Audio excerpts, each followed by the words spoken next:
The film begins in a cramped semi-basement apartment in Seoul, where the Kim family is doing everything they can to survive. Father Ki-tak, mother Chung-suk, daughter Ki-jung, and son Ki-woo work menial jobs folding pizza boxes for minimal pay, barely scraping by.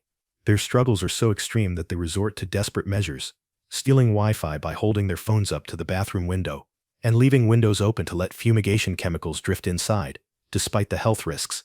One evening, Ki-woo's friend Min-hyuk visits, bringing a scholar's rock from his grandfather's collection meant to bring wealth, and offering Ki-woo a chance to tutor the daughter of an affluent family while he's abroad. Ki-woo, fluent in English from his military training and repeated university attempts, accepts.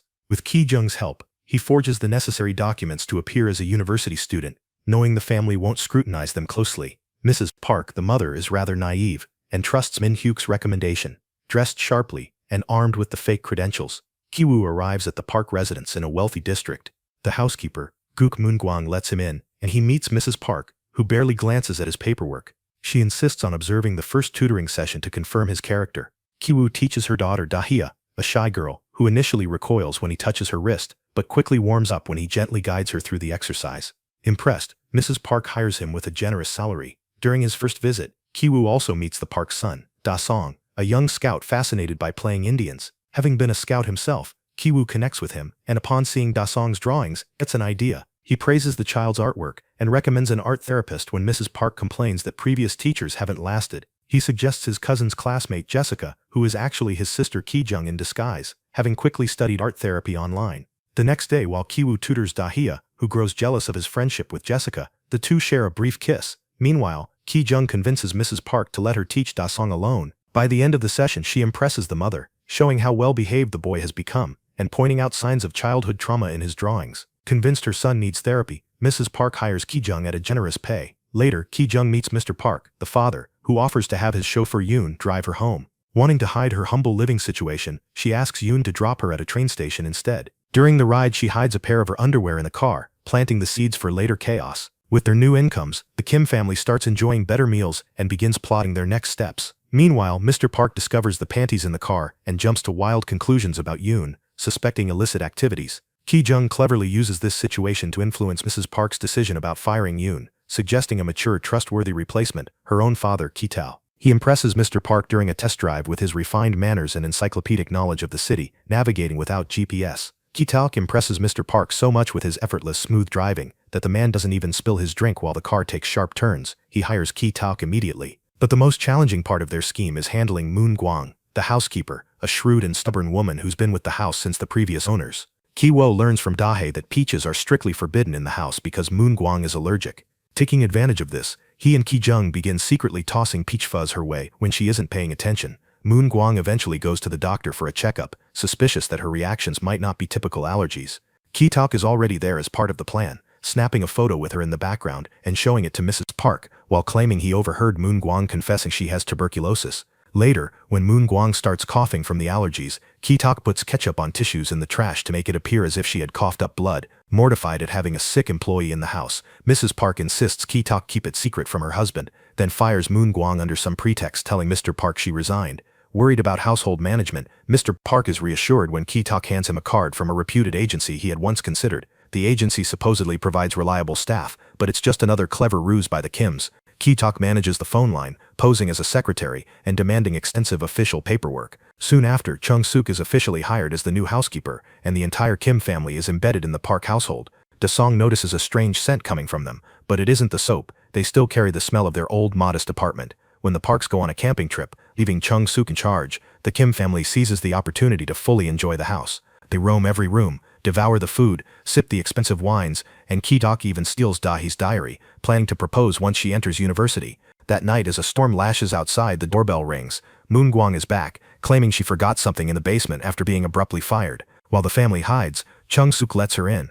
Moon-gwang lingers too long in the basement, prompting Chung-suk to check on her. She finds Moon-gwang moving a cupboard, helping her only to discover a hidden door behind it.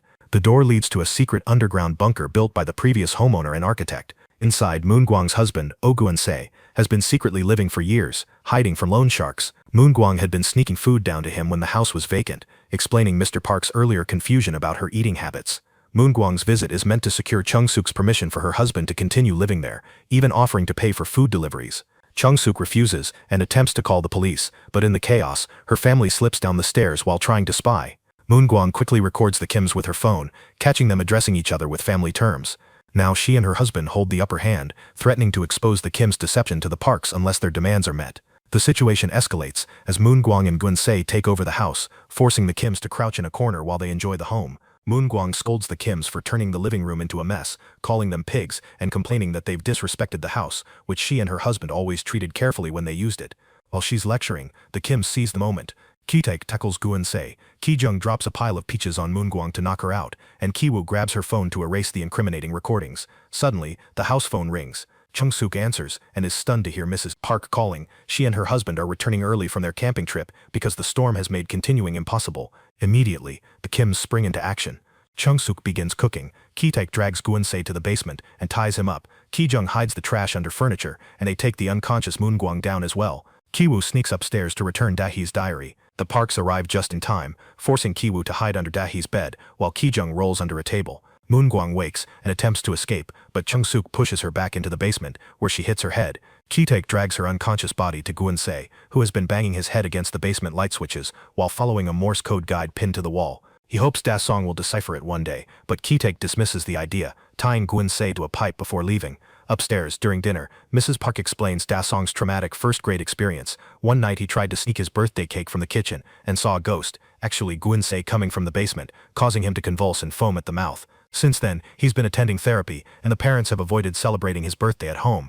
Meanwhile, Ki-woo narrowly avoids being discovered under Dahee's bed as she lifts her dog, missing him entirely. Once the Park couple goes to their bedroom, Ki-woo and Ki-taek quietly search for Ki-jung to escape, but Da-song comes downstairs wanting to camp in the garden despite the rain. The parents allow it, sleeping on the couch to supervise him, leaving the Kims forced to endure complaints about their smell and witness the couple's affectionate moments. When the Parks finally fall asleep, the Kims make a run for it, sprinting through the rain toward their neighborhood, which is flooding from sewer overflow. Their apartment is submerged as well, so they salvage what belongings they can before taking shelter in a local gymnasium, providing refuge for storm victims. Ki-woo clutches the scholar's rock, worried about the problem left in the basement. Back in the bunker, Moon Guang succumbs to her earlier concussion, and Gun-se attempts to send a Morse code message for help using the lights. Da-song deciphers it, but it's largely gibberish, leaving Gun-se injured with a bloody forehead. The next day, Mrs. Park throws an impromptu birthday party for Da-song, forcing the Kims to maintain cheerful appearances despite losing their home. Chung-sook handles the cooking and outdoor table setup. Ki-taek drives the parents around to collect party supplies while enduring their complaints about his smell, and Ki-woo and Ki-jung maintain their clever teacher personas as they are treated like esteemed guests at the celebration. During Da-song's birthday party, Mr. Park and Ki-taek dress up as Indians, planning a small performance to help the boy protect his cake. After spending some quiet time with Dahae, Ki-woo takes the scholar's rock and heads to the basement, only to be ambushed by Gun-se, who has somehow freed himself. Gun-se uses a cord to threaten Ki-woo, then knocks him out with the rock before escaping the bunker and grabbing a knife from the kitchen to head toward the garden party. Seeking revenge for Moon Guang, he attacks Ki-jung, stabbing her. Witnessing the violence, Da-song immediately suffers a seizure, while Dahae discovers Ki-woo unconscious and rushes him outside for help. Ki-taek rushes to his daughter, attempting to stem the bleeding, while Chung-sook leaps on Gun-se and kills him with a barbecue skewer. Meanwhile, Mr. Park, indifferent to the chaos among his staff, insists on taking his son to the hospital, demanding Ki-taek drive him. Ki-taek refuses to leave his family behind and throws him the keys. As they fall onto the grass, Gun-se's body lands on them. Even amid the crisis, Mr. Park politely covers his nose while moving the corpse, enraging Ki-taek, who grabs the knife and kills him before fleeing. Weeks later, Ki-woo awakens from brain surgery. The procedure and injury leave his mind fragile, and he laughs uncontrollably at the events that follow, discovering his sister has died, his father is missing, getting arrested, standing trial for fraud, and being released on probation because the violent incidents were technically self-defense. His laughter only ceases when he sees a news report on the now empty Park house, confronting the reality of everything that has happened. Neither he nor his mother knows where Ki-taek is, though detectives monitor them for months, hoping to trace him. Eventually, when the media moves on and the authorities stop following, Ki-woo climbs a nearby hill to spy on the Park house, now owned by a German family unaware of its dark past. There, he notices a series of Morse code signals being transmitted with the house lights. It's his father, still hiding in the basement bunker. Ki-taek has buried Moon Guang in the backyard and survives by raiding the kitchen nightly, sending coded messages in the hope that his son will one day see them. Back at his old apartment with his mother, Ki-woo pens a heartfelt letter to his father, vowing to work hard, save enough money, and one day buy the house to be reunited with him.